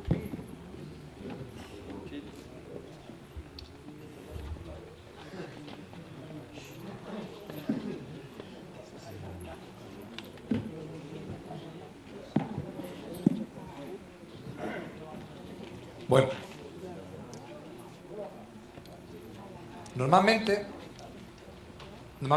en los huertos que hay en Andalucía, normalmente se riega o bien por goteo o por el riego tradicional, ¿no? Evidentemente, las ventajas que tiene el riego por goteo todo el mundo las conoce, ¿no?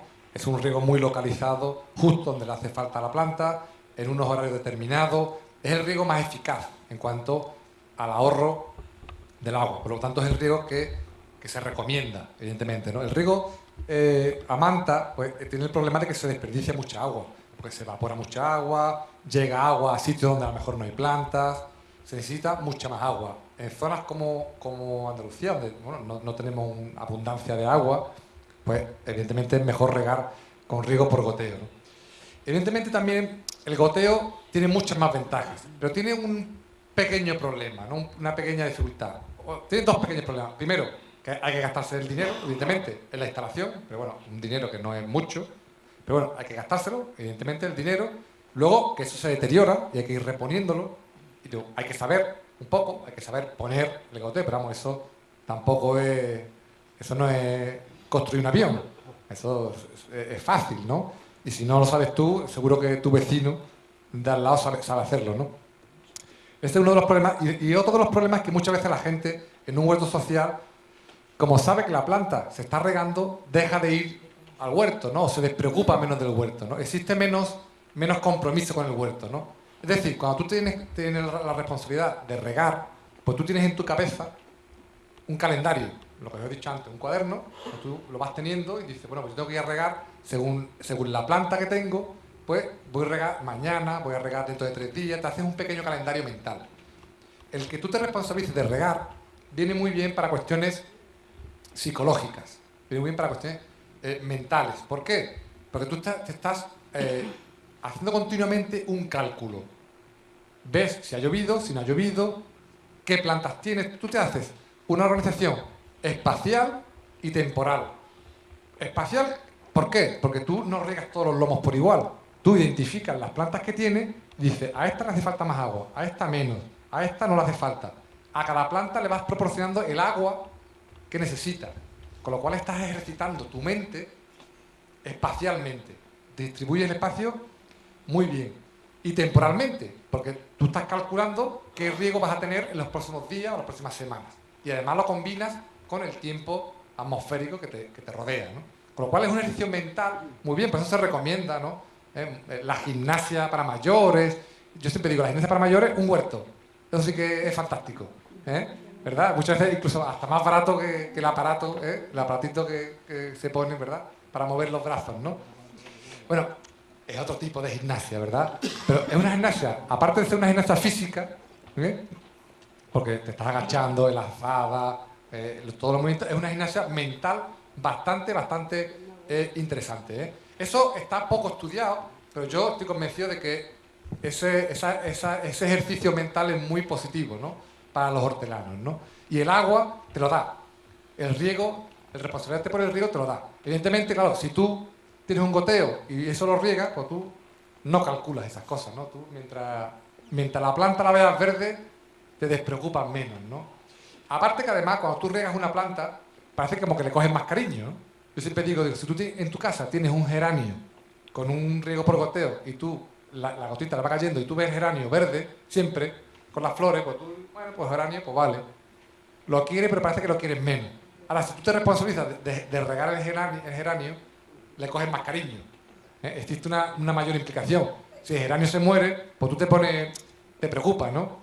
Por eso, el riego por goteo, bueno, tiene la ventaja de que es más eficaz, pero hace que la gente se desvincule un poco del cariño a la planta, ¿no? De estar en la planta. Evidentemente, en una finca con 8 hectáreas, hombre, tú no le puedes tener mucho cariño a las plantas. Tú pones riego por goteo y listo. Pero en un espacio de 100 metros cuadrados, no, te puedes permitir el cierto lujo de regar tú manualmente, porque al final te responsabilizas de esa planta, ¿no? Si tú la pones en riego por goteo, pues, bueno, allá ella, ¿no? Parece que es una relación diferente, ¿verdad? Evidentemente, en los huertos pues hay que tener determinadas instalaciones, ¿no? Que aquí he visto además que tenéis una caseta, que es un salón, un centro, ¿qué? Bueno, lo he visto. Un aula, ¿no? Una aula bastante curiosa, ¿verdad?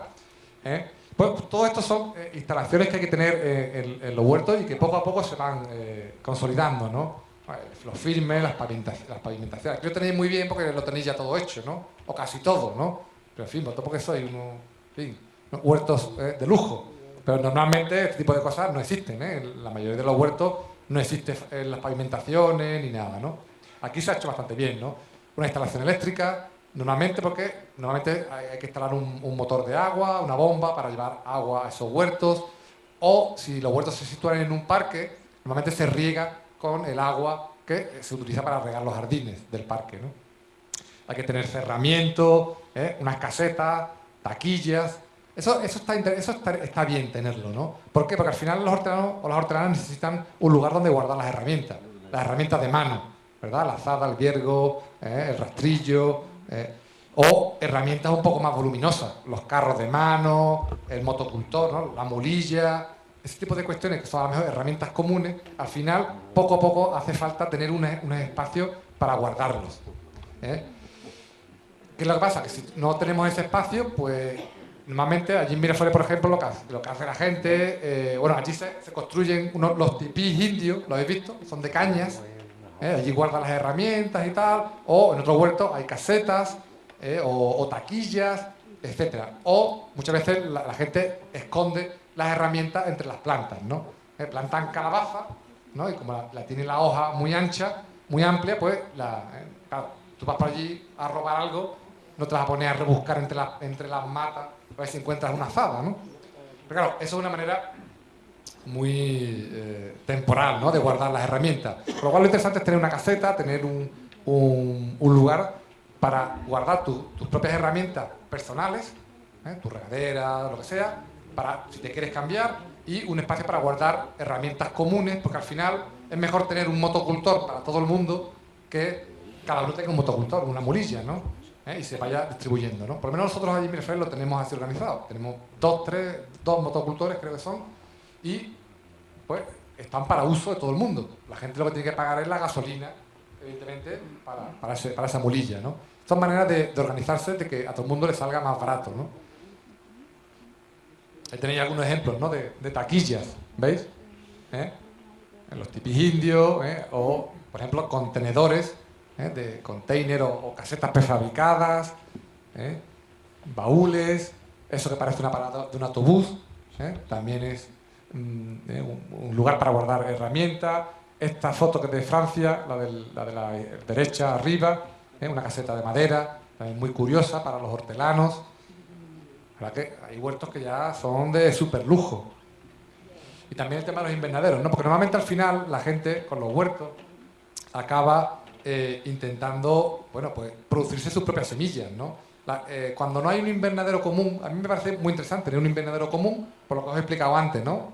De que todo el mundo se produzca sus propias semillas, sus propios plantones en un invernadero común, porque al final se controla que todo el mundo tenga unas semillas de calidad o unas plantas de calidad y no plantas de poca calidad, ¿no? Eso lo controlamos con un invernadero y unos hortelanos responsables del invernadero. Si no, al final la gente lo que hace es un pequeño semillero, ¿verdad? En la propia parcela no es una mala fórmula, evidentemente, tener un pequeño semillero donde tú te vas produciendo tus propios plantones que luego los vas a trasplantar a tu huerto. Son dos fórmulas, o tener el semillero individual o tener un invernadero en una zona común donde todo el mundo pues se intercambia semillas, se mejora, se van seleccionando las mejores, uno va regalándole una semilla a otro y otro se la va regalando a ti, ¿no? Es una buena manera, ¿no? Evidentemente los invernaderos tienen un pequeño coste también, Hay que poner en los hierros o en los plásticos se deterioran, hay que volver a ponerlos, etcétera, ¿no? Algunas ideas en cuanto a la agricultura, ¿vale? La agricultura ecológica en los huertos urbanos y sociales, ¿no? En primer lugar, el tema de las semillas, ¿no? Que ya lo he planteado, ¿no? Continuamente hay que estar repitiendo que hay que utilizar semillas autóctonas, semillas de la comarca, semillas de la zona. Esto normal. Y desechar las semillas que puedas comprar en grandes supermercados. Mejor ir a una semillería, a un herbolario o ir guardando semillas. A poco que preguntéis a la gente, todo el mundo tiene semillas guardadas. De calabaza, de tomate, no os podéis hacer una idea la cantidad de semillas que hay en Andalucía, que la gente las tiene guardadas, y eso al fin y al cabo es un patrimonio natural que tenemos nosotros, ¿no? Además están mejor acondicionadas a nuestro clima. Evidentemente, si nosotros traemos aquí una semilla de Argentina, pues a lo mejor aquí no dura nada. ¿Por qué aquí no plantamos muchas veces especies tropicales en nuestro huerto? Hay gente que muchas veces intenta plantar, ¿no? Algunos árboles, ¿no? O el aguacate, o intenta plantar kiwi, y no les sale, o tienen problemas. ¿Por qué? Porque nuestro clima no está adecuado a eso, ¿no? Está muy bien hacer experimentos, pero al final es muy difícil, muchas veces no te salen esos productos, ¿no? Nosotros tenemos ya unos productos que todos los conocéis, que están muy bien identificados, y es muy difícil plantar cosas que vienen pues, de Australia o de Japón o de América, porque muchas veces esas plantas no están acondicionadas a nuestro clima. Muchas además están modificadas genéticamente, las que compramos en los supermercados, con lo cual te estás comiendo ya un producto que no es de calidad o no es sano. Estas semillas además están fuera de los circuitos comerciales de las multinacionales, son respetuosas con el medio ambiente. En Andalucía hay una red que se llama la Red Andaluza de Semillas, que podéis buscarla en internet, donde es una red donde cualquier persona que tenga semillas, es una red de intercambio de semillas. Te puedes apuntar a esa red y tú, el único compromiso es que tú tienes que dar unas semillas y ellos te dan a ti otras semillas y tú las puedes elegir, con lo cual es algo muy interesante. La única condición es que tú tengas semillas para dar y que sean semillas locales.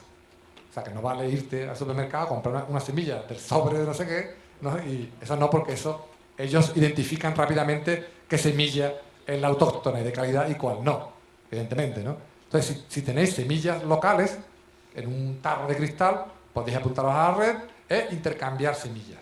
Entonces, esta red andaluza de semillas lo que está haciendo es garantizarse un banco de semillas muy, muy interesante, ¿no? Y con variedades de productos fantásticas, ¿no? De tomates podéis encontrar, por ejemplo, 40 o 50 variedades de tomates, cuando normalmente, verdad que en los supermercados lo que encontramos son 2 o 3 variedades de tomates y poco más, ¿no? Y además todos iguales, ¿no? Parece que los han fabricado en una industria, ¿no? Cuando los tomates salen de manera irregular, ¿no? todos, ¿no? Pues en la red Andaluza de Semillas podéis encontrar 40, 50 variedades de tomate. Tomate pera, el rosado, el corazón de toro, el de Villarrasa, el bombilla, el linterna, el morado, bueno, de todo tipo, el amarillo. Bueno, si nos podemos decir variedades de tomate, hay muchísimas, ¿no? Pues utilizar variedades autóctonas de semilla. Luego, estar en el tema de la rotación de cultivos, ¿no? Por esto os decía lo de tener un cuaderno. En un cuaderno, en una hoja, hay que organizar qué vas a sembrar. Yo siempre digo, antes de ponerte, te metes en un huerto, muchas veces antes se mete en un huerto y se pone a plantar, sin ton ni son. Hay que pararse, coger una hoja, un cuaderno, dibujar el plano del huerto y calcular o decidir qué vas a poner. Decir, pues aquí voy a poner 3 lomos de no sé qué, aquí voy a poner 3 lomos de no sé cuánto. Y eso es un pequeño ejercicio que no cuesta mucho tiempo, simplemente es autoorganización. Organizarse un poco. Nosotros aquí tenemos la tendencia siempre de improvisar mucho. Y cada año se va improvisando, ¿verdad? Los hortelanos que hay por aquí dirán, sí, es verdad, ¿a que sí?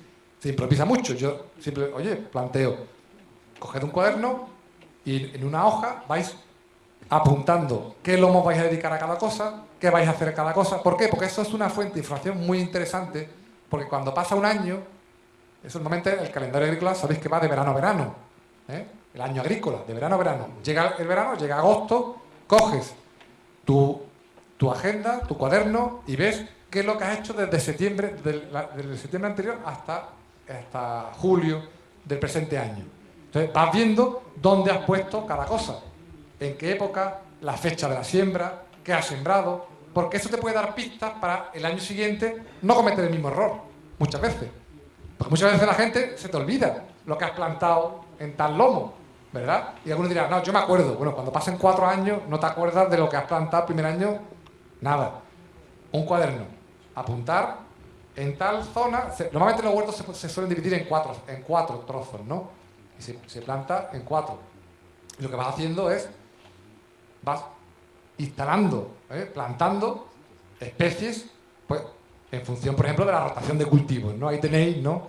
Lo de la planificación previa. Yo digo, las hortalizas se dividen, hay muchas clasificaciones de hortalizas, pero se dividen según el fruto, según el tamaño de las hojas, según las raíces, según muchas cuestiones, ¿no?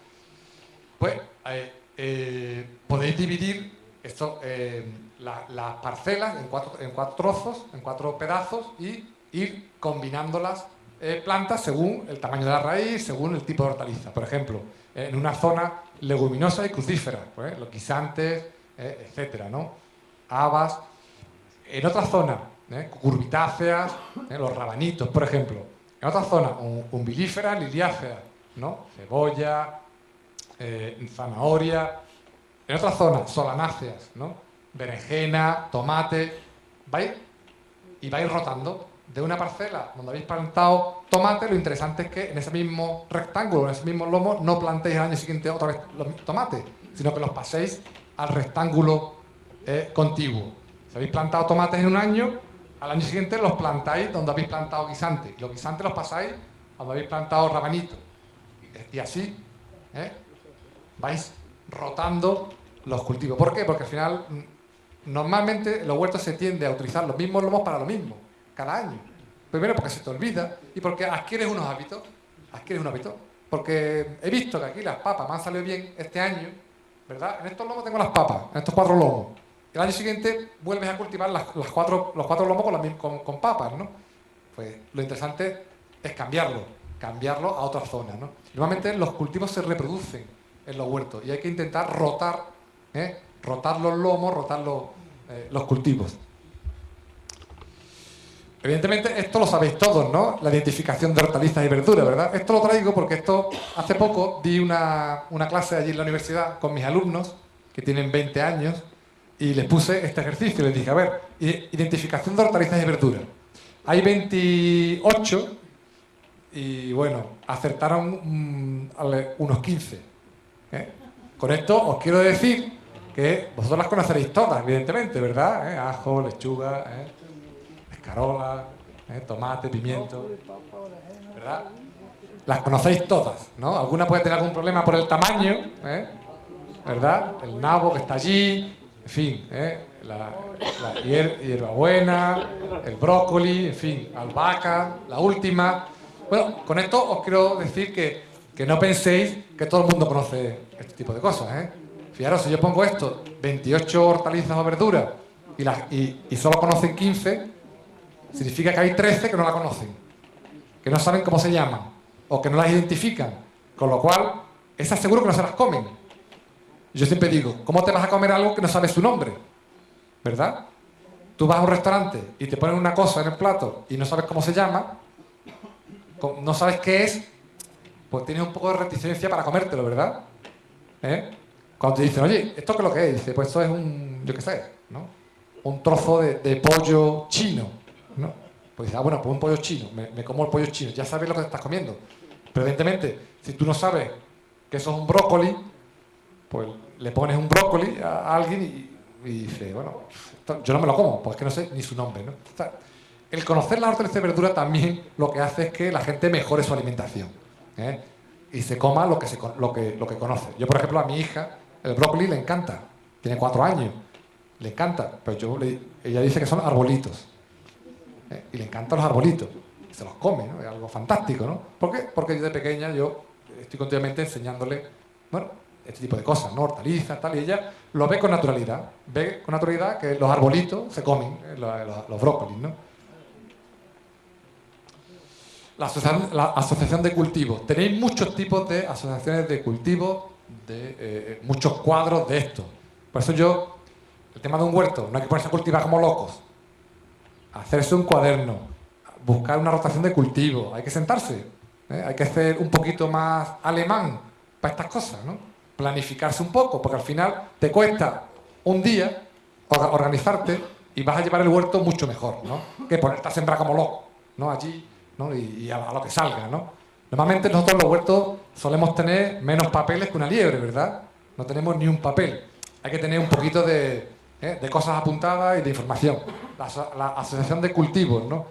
Además hay peritos agrícolas que saben mucho de esto y que os pueden dar mucho material, ¿no? Pues que los cultivos, según los sitúes en la parcela, pues pueden ayudar a la parcela, al producto que está al lado o no, o lo puede perjudicar. Aquí tenéis una combinación de hortalizas y verduras que se asocian bien unas con otras y que es bueno intercalarlas, por ejemplo, que son compatibles. Aquí tenéis una buena asociación o una mala asociación, ¿no? ¿Vale? Tenéis, bueno, muchos ejemplos, ¿no? Espinaca junto a la remolacha, una mala asociación. La espinaca, pues podéis intercalarla con el apio o el rabanito, en fin, esos son nombres que son nombres locales, ¿no? Cada comarca le da unos nombres, ¿no? La arveja, que es como el guisante, ¿no? Son tipos de hortalizas, son nombres americanos. Ahí tenéis, ¿no? La lechuga, que viene muy bien con el tomate, el rabanito, pero viene muy mal con el berro, el perejil, el apio, el repollo. En fin, tenéis muchas asociaciones de cultivo. Esto simplemente es, pues, buscar esas tablas, la que se adecue mejor a lo que tú quieres cultivar, y elegir la tabla que más te gusta e ir siguiéndola un poco, ir combinando. Porque una planta le aporta a la que está al lado cosas que no tiene. Las plantas necesitan nitrógeno, por ejemplo, para su desarrollo, ¿no? Pues evidentemente hay plantas que producen nitrógeno y otras que lo consumen. Pues si intercalamos plantas que producen nitrógeno con otras que lo consumen, estamos favoreciendo unas plantas con otras. O plantas que sirven para ahuyentar o para repeler determinados insectos. Hay plantas que huelen, ¿no? El ajo se utiliza como repelente. Pues si tú colocas el ajo en determinados lugares, hay determinados bichos, ¿no? Determinados animales que los repelen. Entonces la asociación de cultivo es muy interesante. O plantas con olor, ¿no? Las aromáticas, por ejemplo, ¿no? O la menta, o las aromáticas como la albahaca, o la aromática como el orégano, el tomillo. ¿Por qué es interesante poner aromática? Normalmente en los huertos que visitéis falta mucha aromática. Yo no recuerdo si aquí lo que vi no recuerdo, creo que había romero, ¿verdad? Pero es una buena, el incorporar aromáticas en los huertos es una muy buena técnica. Primero porque huelen, con lo cual pueden ahuyentar a determinados animales o atraerlos. Pero normalmente a los animales que atraen suelen ser insectos polinizadores. Los insectos polinizadores son muy beneficiosos para el huerto. ¿Por qué? Porque polinizan nuestras plantas y nos ayudan a sacar más productos. Por ejemplo, lo ideal sería en unos huertos tener cerca unas colmenas. Eso sería lo ideal. Eso yo todavía no lo he visto en España, pero en Francia, por ejemplo, lo he comenzado a ver. Que están poniendo los huertos sociales y cerca están poniendo unas colmenas. Y yo digo, uy, lo de las colmenas, claro, porque las abejas polinizan los huertos. Con lo cual, al polinizar los huertos, te estás ahorrando un dinero en añadirles abono a las plantas, en fertilizante, porque lo que están haciendo ellas es provocar que las plantas produzcan más tomate, más pimiento, lo que sea. Están polinizando nuestras flores de nuestras plantas. Con lo cual, hay que favorecer los insectos polinizadores, ¿no? Y eso yo todavía no lo he visto, pero sería fantástico tener una zona con una colmena. Aparte que las colmenas, además, encima nos dan miel, jalea, etcétera, ¿no? Hay plantas que sean más atrayentes para los insectos. ¿Tiene alguna relación de plantas que sean más atrayentes para los insectos? Claro, claro, que hay muchísimas plantas, claro, que atraen más a los insectos, ¿no? Las aromáticas y todo eso, claro, evidentemente. Que sean aromáticos, como el orégano. La albahaca, el orégano, Todo que sea aromático. claro, claro. Hierbabuena, etcétera.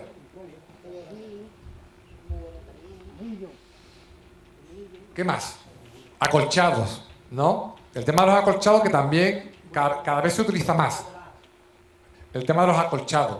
Utilizar paja, normalmente se utiliza paja para cubrir el suelo entre las plantas. ¿Por qué el tema de los acolchados? Porque reducen las pérdidas de agua. Cuando nosotros regamos el surco, si eso está acolchado, se evita que se evapore mucha agua, se retiene más agua, con lo cual estamos ahorrando en agua, se evapora menos, evidentemente necesitaremos menos agua y además reduce considerablemente la aparición de hierbas competidoras. Sabéis que, ¿verdad? Normalmente en nuestro huerto continuamente estamos quitando lo que llamamos comúnmente malas hierbas, que en teoría no hay ninguna hierba mala, pero quitando malas hierbas porque son plantas espontáneas que crecen y que compiten con nuestras plantas. Si se cubre de paja, esas plantas no pueden salir. Lo tienen mucho más difícil, porque el sol no les da, ¿vale? No pueden hacer la fotosíntesis, con lo cual estamos eliminando. Es una manera muy natural de eliminar plantas adventicias o plantas invasoras que a lo mejor no queremos, ¿no? Otra cosa es la permacultura, ¿no? La permacultura que entiende que no hay que competir con esas plantas ni eliminarlas, ¿no?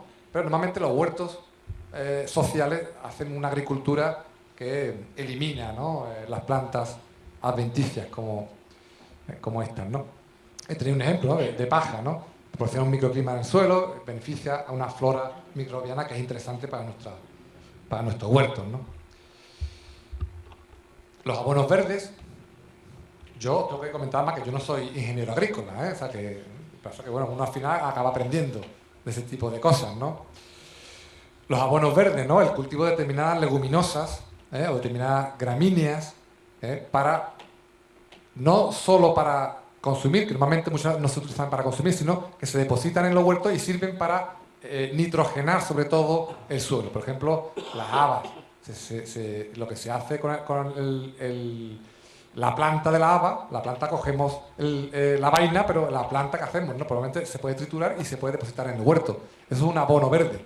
Es un abono gratis que nosotros mismos hemos producido con la planta y que no te la tenemos que tirar al exterior. Se puede aprovechar como un abono verde, un abono orgánico.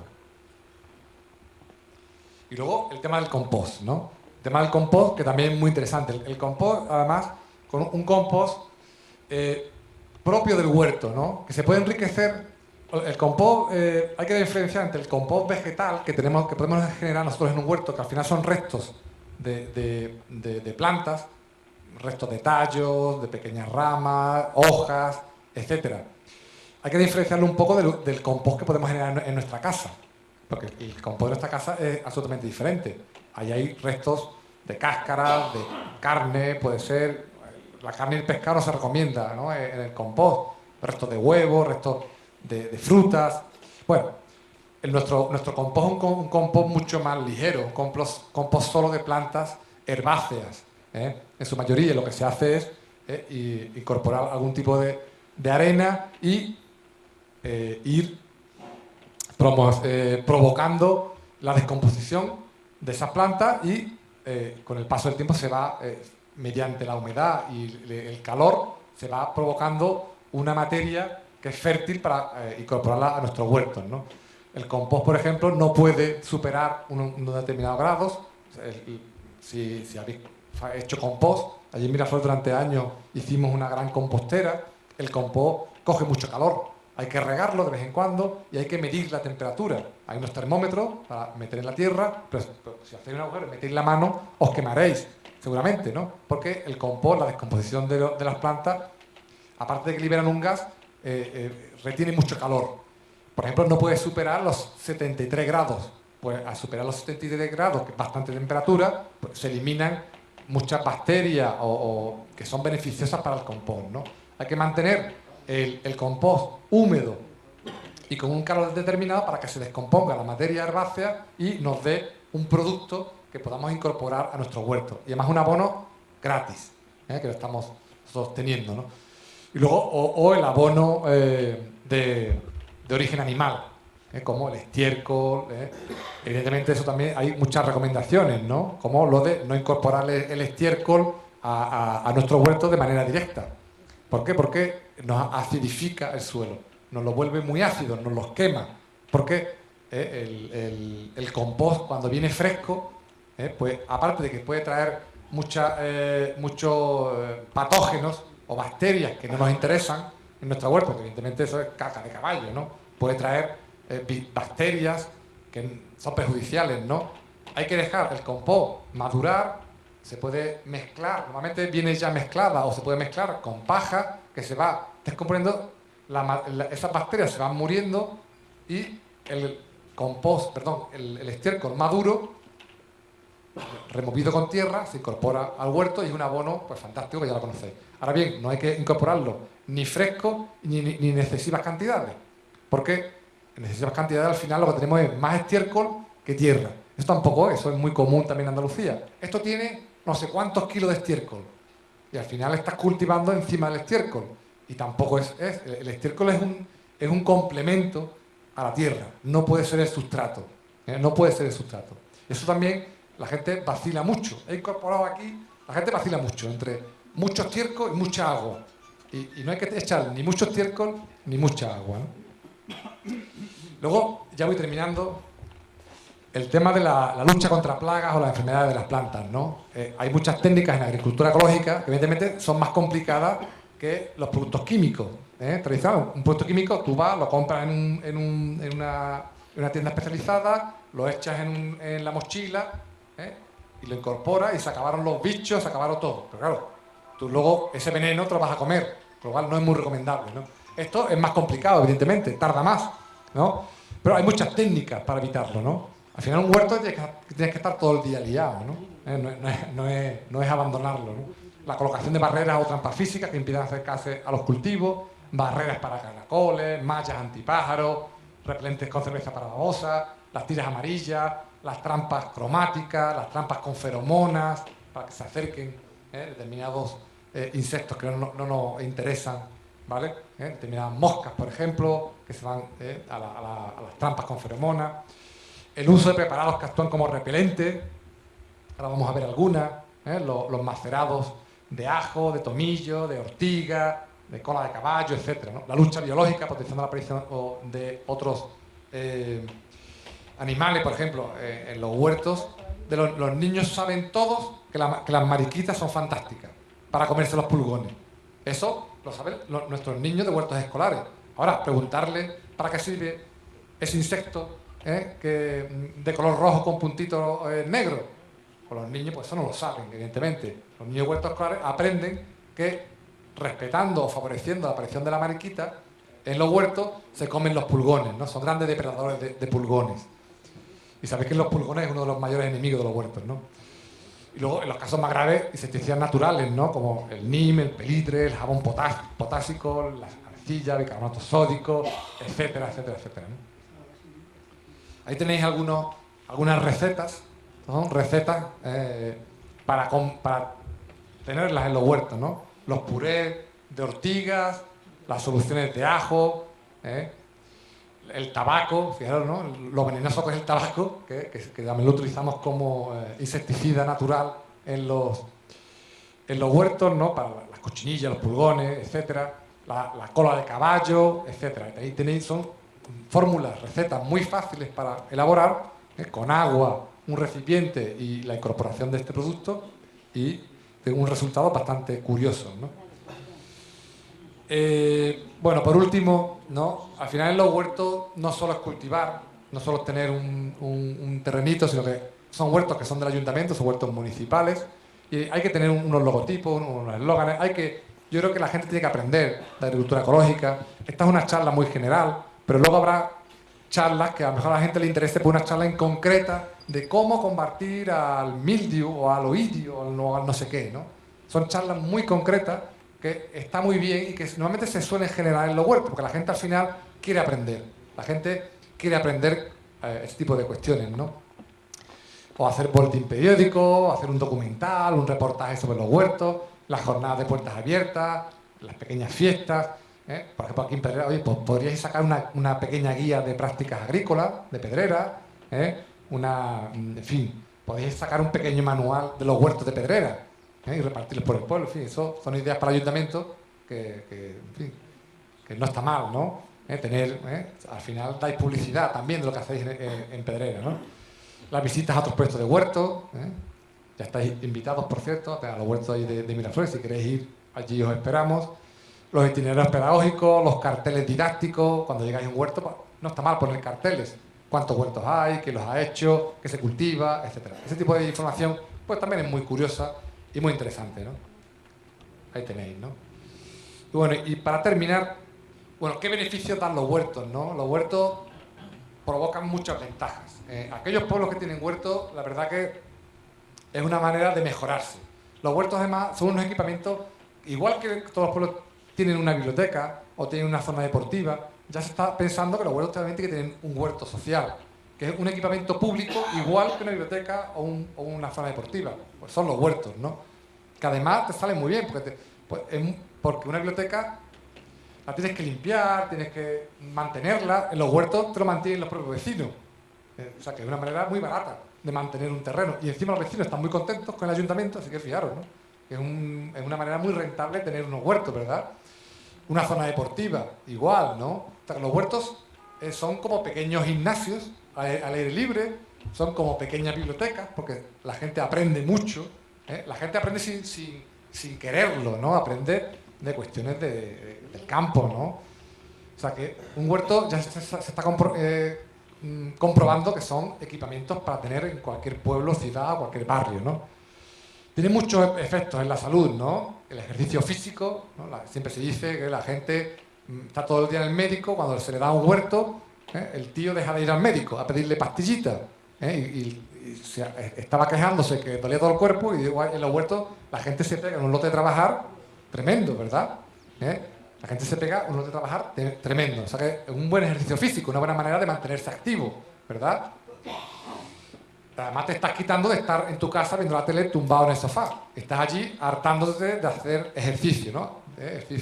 Hacer deporte, ¿no? La seguridad alimentaria, ¿por qué? Porque sabes lo que te comes. Tú conoces el origen de este producto. No es un producto que tú no sepas de dónde viene, que un supermercado, que bueno, sino que tú confías en que lo has producido tú mismo, con lo cual tienes una seguridad de que te estás comiendo algo realmente sano, ¿no? Luego la alimentación sana. Evidentemente, la gente que tiene huertos, al final, solo por tener el huerto, acaban comiendo mucha más hortalizas y verduras. ¿Por qué? Porque los huertos producen 100 metros cuadrados, produce tanto que al final te lo tienes que comer. Con lo cual empiezas a quitarte de tu dieta muchos productos precocinados o tal, que lo compras en los supermercados, y al final, como te ves obligado a comértelo, claro, pues al final te vas todo el día comiéndote los productos del huerto. Eso al final es una mejora en la alimentación. Se incrementa el producto de hortalizas y verduras y disminuyen otros productos. Sabéis que, bueno, en España el consumo de hortalizas y verduras con las generaciones van bajando. La gente joven cada vez come menos que la gente mayor. Con lo cual, el tener un huerto lo que hace es competir con eso, ¿no? Incrementar el consumo de hortalizas y verduras, ¿no? Bueno, respirar un aire más limpio, evidentemente. Si estás en un huerto, estás respirando aire libre, ¿verdad? Una actividad de ocio, de esparcimiento, de relaciones personales, la gente se conoce, vecinos de un pueblo o de un barrio. En las grandes ciudades, por ejemplo, en un barrio la gente no se conoce. Todo el mundo vive en sus pisos, tal. Un huerto es un espacio de convivencia, un espacio donde la gente se conoce, establece relaciones. Son espacios muy interesantes, ¿verdad?, para esto, ¿no? Yo siempre digo, bueno, que esto es un ahorro para la seguridad social, ¿no? Si la gente ya no va al médico a pedirle pastillas, están haciendo deporte, están comiendo sano, ¿cuánto cuesta esto? O sea, esto es un ahorro para la seguridad social. De hecho, es que el Ministerio de Salud lo que debería poner es huertos en todas las ciudades. ¿Verdad? Es una manera de prevenir, ¿verdad? La gente hace ejercicio, come sano, pues, eso es lo que dicen todo el día en la televisión. Haz ejercicio, come sano, relaciónate con tus amigos, respira aire puro, un huerto. Es ideal, ¿verdad? Yo es que estoy convencido, ¿no? Por eso lo digo, no es un ahorro para la seguridad social, ¿verdad? Esto debería ser una política casi de salud, debe ser una política de salud, ¿verdad? No solo una política de medio ambiente o de agricultura, sino una política de educación, una política educativa, una política de salud, de cultura, En fin, los huertos son tan polivalentes que me parece que son súper interesantes, ¿no? Bueno, y aquí os dejo con este refrán que es muy interesante, ¿verdad? Pero es chino. Si quieres ser feliz unas horas, canta una canción. Si quieres ser feliz unos meses, búscate una pareja. Y si quieres ser feliz toda la vida, cuida un huerto. Bueno, ahí lo dejo. Muchas gracias.